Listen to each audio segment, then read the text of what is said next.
Hello, my name is Grecia. Um, and let me see how I can put this here somewhere because I wanna have my hands so that I can talk to you.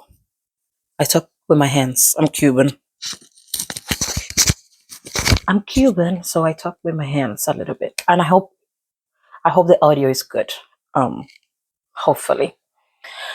So I just did a live on Instagram because today we are celebrating a new moon in Capricorn, and it's a very important new moon, and it's the last new moon of the year 2024. And if you're into spirituality, and if you're into tarot and manifestation, and if you're into breaking generational and ancestral patterns, and if you're into past life and astrology, then you should be following me on Instagram. But let me talk to you about two of the biggest lessons that I learned this year, 2024. And 2024 was a very good year. I'm not even going to front. I'm not even going to lie. It was a very good year. I accomplished a lot. I learned a lot. But one of the biggest lessons I learned this year, the one that I'm still processing, um, okay, let me go with one that I will have to do a whole separate video for that one because it has to do with my love life, right? So, um, having to make peace with letting go of a parent good man, right? In writing, um, society standards, a good man, and having to let go of that. Sometimes us as women, first of all, I manifested that man, right? I know I manifested that man. I wrote it down. Okay, I wrote it down. But I learned part of the lesson was learning my real likings, stuff that I like, because once I was in the relationship with that person, I I started learning certain things that I realized that there is just some growth that you don't get when you're by yourself. Okay? There is just certain things that only when you're in partnership with somebody, then you realize, damn, I don't like this, or this is not of my preference, or actually this is great, or maybe it's something that you didn't know that you liked, but now all of a sudden you discover that you do like it. So coming from prior relationships, prior long-term relationships where it was verbally abusive and just not ideal, um, and then having this relationship that with a man that never raised his voice at me, never put his hands on me, never did any of those things, but still coming to the realization that that's not the man for you. It's kind of like, and then scarcity mindset can kick in. And then you start, and please let me know that I'm not alone here. You start questioning yourself, and you start kind of like asking yourself, am I gonna am I gonna be able to attract another man like this one, right? Should I just settle? Should I just stay here? Um, and you know what? It does not matter how much work you've done, because in my case was a very split second. It was quick, but that doubt still came, right? So it's like, here I am. I'm like, I do all this manifestation work, I do all this growth and all of these affirmations in front of the mirror and all of this stuff. And then when the moment came to make a decision, I was still doubting. I was still doubting that certain things. I don't know. It was just this quick. I don't even know how to explain it. But it was this quick thing that it was like, oh wait, should you just overlook these other things and just kind of like settle? I said settle, but it's like make it work. Should you make it work? Like, because are you gonna be able to recreate this? Right? So that was one lesson that was difficult, making peace with the fact that some good people are just not good for you. They're good, but they're just not good for you. And that's okay. And that not everybody grow at the same pace, and that some people are just not meant to come with you in the next stage of your journey. Now, the other lesson, which is the harder one and the one that I'm still processing, is letting go of family, letting go of blood related family. Whew, my chest is tight. Okay, so for those of you that don't know me, I am Cuban, born and raised in Cuba, and I still have family in Cuba. So my mom passed away a few years back, and when my mom passed away, um, by the way, I was able to go back and say my goodbyes and spend um, her last day together. When mommy passed away, I entrusted my cousin, my blood cousin, okay, the daughter of the only sister my mom has. So we're talking blood. We are literally just a few months apart. Um, okay. So let me look at you and not look over there. I'm sorry. I just keep looking over there because I'm trying to avoid. I don't wanna. I don't wanna get too emotional. But you know what? If that's what happens, then that's what happened. Hopefully, I'm able to do the whole video and keep my shit together. So I entrusted my cousin to take care of my mom jewelry, specifically a necklace that I had bought for my mother with my first salary when I left Cuba. I left Cuba when I was like 20 years old, 19, 20 years old. And I moved to South America, Guyana. When I was living in Guyana, I had, my first job. With the money from my first job and some money that my dad also helped me, I bought this beautiful gold necklace for my mom. If you know anything about Guyanese gold, you know it's the best gold. Okay. Guyanese gold is good gold. So, bought this beautiful necklace. On my first visit back home, I gave my mom that necklace. That was my gift to her. So, mommy wore that necklace and kept that necklace and took care of that necklace until the day she died. I entrusted my cousin with the necklace. I told my cousin to please, um, take care of it for me until I was able to go. If you know me, I know a lot of you know this spiritual side, but I also have a political activist side. So, as a political activist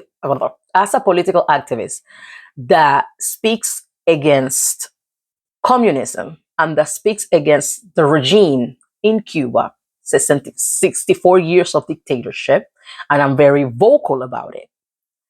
I cannot go back. I cannot go back home. So I said to my cousin, hold it until you're able to come, because I was getting paperwork ready for her to come, and or until I'm able to send someone or one of my friends or anybody that I know goes to Cuba, you can send it with them. Of course, got to be somebody I trust because of the emotional and sentimental value that necklace has for me. Again, it's not about the necklace, it's not about the gold. I can go back to Guyana and have 3, 4, 5 more necklaces done. I can just go to a pawn shop over here and get myself a gold necklace. It's not that hard. Getting a gold chain is not that hard. Gold plated, gold chain. It was real gold, not plated. Anyways, I have a friend of mine that went to Cuba to spend Christmas and all of that stuff. So with that particular friend, I said that, to my cousin, I sent stuff there. I sent a lot of stuff because since I cannot go, let me, use the opportunity. And I sent anything you can think of because they are lacking a lot of stuff. So we're talking about from pads, sanitary pads, to clothing, shoes, food, toiletries, you name it. I sent all of that stuff there, right? And I said to her, please send me my childhood albums, picture albums, so that I can have those memories and my mom necklace. And I knew something. I knew. My God, I knew it. I knew it. Um, um, my mom necklace is nowhere to be found, according to her. She says she put it up. I don't believe that. Not just that, as people that have intuition and spiritual insight, I know I'm certain she sold it because that's what scarcity and scarcity mindset do to some human beings. It shows, it brings out the worst in them, and it makes them forget about morals, ethic, ethics, principles, and everything you can think of. So she told me a story about, yeah, your mom necklace. I saved it, like I put it up, I hid it, and I have to look for it. The first day I asked. The second day I asked, she told me another story. Well, yes, same story, but it's like, oh, when my mom moved out of the house to her boyfriend's house, her mom being my aunt, my mom's surviving sister or only living sister, when she moved out of the house, maybe it got misplaced. A third time that I asked, I got another story because she was taking care of her dad. Her father lives in a different town. She was taking care of her dad for a while because he is battling some serious illness. And she mentioned that maybe when she moved to the dad's house to take care of the house, the necklace, it just kept going back and forth with the thing. I already knew what happened because when you sit and you pray and you ask, and first of all, I asked the spirit of my mother, okay, reveal the truth to me. When, what hurt the most? She couldn't even face me and call me and, at least face me on the phone and tell me what happened. She texts me, I'm so sorry.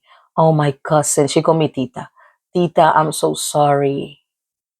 I lost it. It's my fault. It's my responsibility. I'm sorry. It's on me. I feel so bad. She texts me like I didn't even deserve a phone call to explain to me what had happened with my deceased mother's necklace. I was so mad. I was so mad.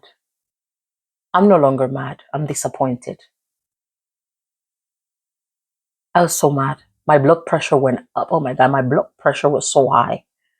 Um, I was cursing and yelling and oh gosh, it was ugly. So mad. I call her a coward because I'm like, you can't even face me. You can't even call me. Then she tried to deflect with oh, look, the dress you sent me, how it fits me. She sent me a picture with the dress. I don't give a shit. I don't even know if I can say that here, but I don't care about how the dress fits you. How you gonna text me about to tell me that you just lost my mother's necklace and then deflected with, look how my dress looks like? What? I Sometimes family is the weapon formed against you. Okay? I don't know who needs to hear this. Somebody might need to hear this. But sometimes your family is the weapon formed against you.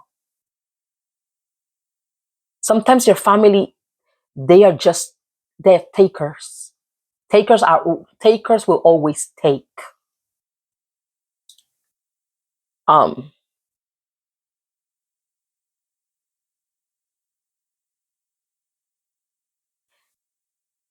so I sent a voice message because I'm not gonna call. She didn't call me, I'm not gonna call. So I sent a voice message and I told her, you're a coward. The fact that you cannot even call me and tell me what happened um shows how much of a coward you are. And please don't ever contact me for anything. Don't ever contact me for anything. Don't ask me for anything. Because from here, I can't even tell you how many times. If you're an immigrant and you're the only one of your family that is here in the US or anywhere in the world other than home, you know the responsibility and the weight that's on you, because a lot of the times these people think that you are walking in clouds, walking in sunshine, okay? And they think that you just sit down and think about money and money comes. I mean, we're not talking about manifestation, we're talking about the perception they have, like, and they don't know the sacrifices that we have to make sometimes. I'm a mother of two. I am a mother of two that I work from home, thank God, and I'm able to take care of my children and myself and them. It might not be as consistent as they expect me to send money and stuff like that, but I do take care of them. And she only had one task. That was one task. All she had to do was put the necklace on her around her neck, and when somebody comes here, boom, take it to my cousin. That was it. That was it. But you can you can imagine the heartache, the disappointment, the anger, the frustration, all of those things at the same time. At the same time. And not being able to go over there and took some matters in my own hands. So having to sit with it here on my own and process it, still processing, still processing. It's so frustrating. It's so frustrating. It's so disappointing. And even though we are bound to our family by this invisible loyalty, and sometimes loyalty mixed with guilt tripping and gaslighting from your own family members, I had to I had to make peace with the fact that I had to let them go. I had to let them go. I can't. I can't continue to elevate and continue to do what I do and even bigger and better with this type of people around me. I can't trust you. I cannot trust you. So why would I keep you around if I cannot trust you? So I don't know, man. It's like I said, I'm still processing, and I believe that me coming here and sharing this story, which I know some people will be able to relate to some part of this story or all of it. But me being able to come here and tell the story, I believe is part of my healing as well. A lot of the times when it comes to our families, we carry a lot of those stories in silence. We don't share it. We don't talk about it. We don't. Whew, and it gets heavier and heavier and heavier as the years pass. This is something I have to sit with my therapist and talk about as well. But New Year's Eve, New Year's holidays. So I gotta wait. But in the meantime, I guess I'm doing group therapy with you guys. But that's what, the heartache is so painful to know, wow, you're my blood cousin and I trusted you. I trusted you with something very personal, very dear to my heart. The last tangible thing, from my mom. I would have rather her call me because I know the level of necessity that they have there and the scarcity. Call me and say, hey, I don't have any food, I don't have any money, and I'm feeling tempted to sell your mom's chain. I would have borrowed money if I needed to. Okay. I would have asked anybody if I didn't have it and like, hey, give me a few days or give me a few hours and I'm going to send it to you. I would have done that. Okay. I would have done that. But that's not how it happened. And then um, I'm met with lies and stories, contradicting stories, and a text message, a cold text message. I even told her, I'm like, you think I should be okay with this? Like, you expect me to be okay with you just sending me a text message talking about I'm so sorry, and I should just accept it and be okay with it? No, I'm not okay with it. I am not okay with it, and I know I don't have to accept your apology. I know. Because we blood. I don't care how much blood you are. We are. I don't care.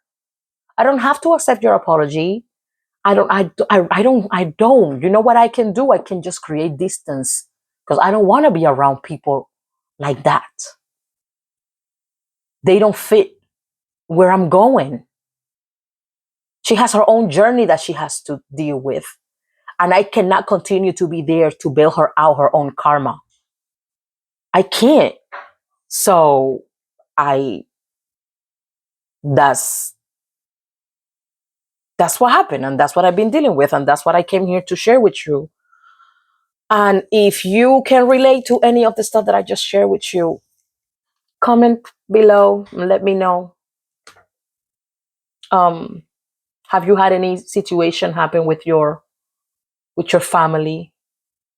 um have you had to create distance between you and your family? Oh Lord. And this is going to be uploaded just like this, no editing, no nothing. I just wanted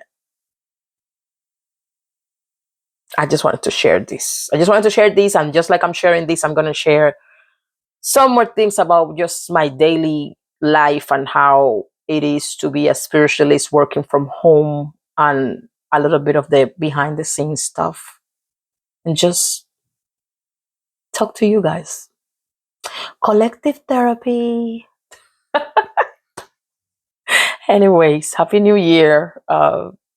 Well, so it's the 30th.